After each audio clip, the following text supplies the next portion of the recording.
Welcome to Bespoke Diaries. Today's article is on Take the Maimonides Challenge by Rabbi Yisroel Roll, Director, Motivational Speaker, Author, Herzog Pain Relief Center, Israel, USA. Maimonides, the 13th century Talmudist and philosopher, presents the following challenge. Is it better to give $100 to one person or to give $1 to 100 different people? Most of us would certainly think that giving $100 to one person would make a bigger positive impact on his or her life than many individuals receiving a nominal sum. Isn't the $100 gift more meaningful? Well, maybe, but only if you look at charity from the perspective of what it does for the recipient. The purpose of charity, though, is not only to provide for the needy but also to benefit the giver. Obviously, if God wanted to, He could provide everyone with a comfortable living, and without the need for charity. However, He chose not to set up His world that way, in order to challenge both the wealthy and the poor to grow. The wealthy grow in humility by seeing themselves as beneficiaries of God's kindness rather than being self-made men. The poor grow in faith by accepting God's will and refraining from expressing anger at God. As Maimonides puts it, if each of us gives one gift of $100 to one person, then it is considered that we have performed one act of kindness. But if we each give $1 to 100 different people, and have put our hands in our pockets 100 times, then each one of those times has made a spiritual impact on us. This way, we're not just giving charity, rather we are training ourselves to become more charitable. We transform our personalities by toning down our natural inclinations to treat everything we have as mine, and we begin to see ourselves more as a conduit or trustee of our possessions, which we can manage with kindness, and thereby help to develop our personalities. That is what is meant by personal or spiritual growth. Because we are a combination of horse and rider, body, and soul, it's up to us to decide whether our lives will be impulse or body-driven or spiritually soul-driven. The Torah, the 5 books of Moses, in the very first verse of Genesis, gives us guidance as to how we can best fulfill our potential and destiny. In the beginning, God created the heaven and the earth. In other words, God created the world with a duality, spirituality, and physicality, represented by heaven and earth, respectively. The spiritual dimension is meant to take precedence over the physical dimension. After all, the order of the words in the verse suggests that God first created the heavens, and only then created the earth. Through the exercise of our free, we can choose to be earthly, physically oriented, or we can, instead, elevate our physical dimension by focusing on the spiritual. This is not to suggest that we should deny our physical side. After all, God Himself created both spiritual and physical aspects of the world, both the soul and the body.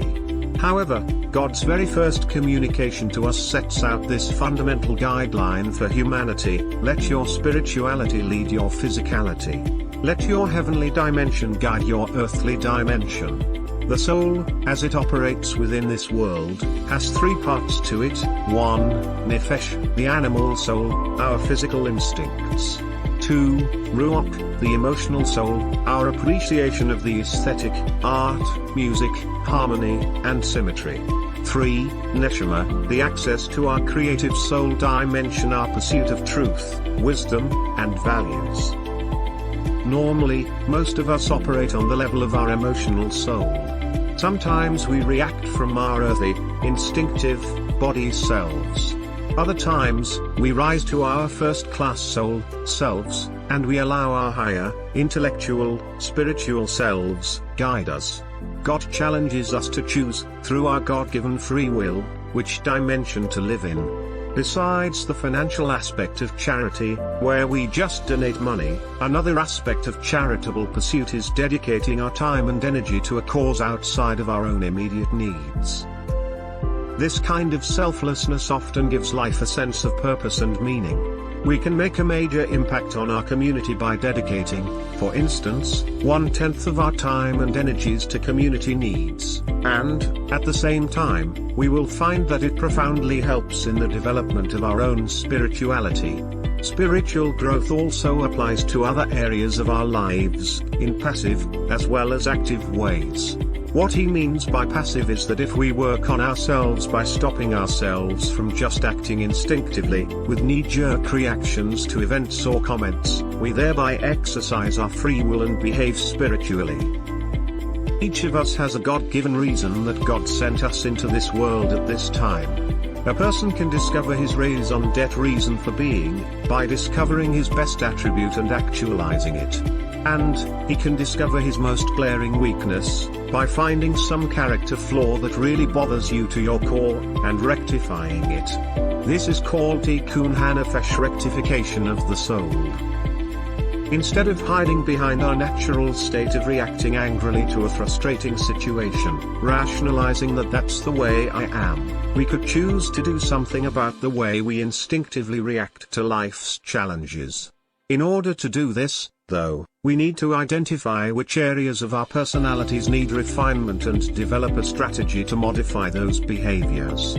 The first step is simply to become aware of our reactions, without trying, at first, to change them. We must try to notice every time we lose our temper or react angrily. We must step out of ourselves at those moments, watch ourselves from a corner of the room, and observe our reactions. We also need to watch others interact with us and observe how our behavior affects them. If we see something unpleasant in our actions, we need to ask ourselves how we could handle this situation differently in the future. Learning from our past mistakes and trying to rectify our behavior is acting spiritually. Even if we repeat the same mistake, as long as we are at least trying to control our behavior and improve, we are still being spiritual. Of course, all this takes effort and a tremendous investment of energy. No one said it was going to be easy. Thank you for your time. Don't forget to like, subscribe and share. Do leave your thoughts in the comments section below. For similar type of article, please reach us at contact@thebespokediaries.com, or you can visit our website www.thebespokediaries.com.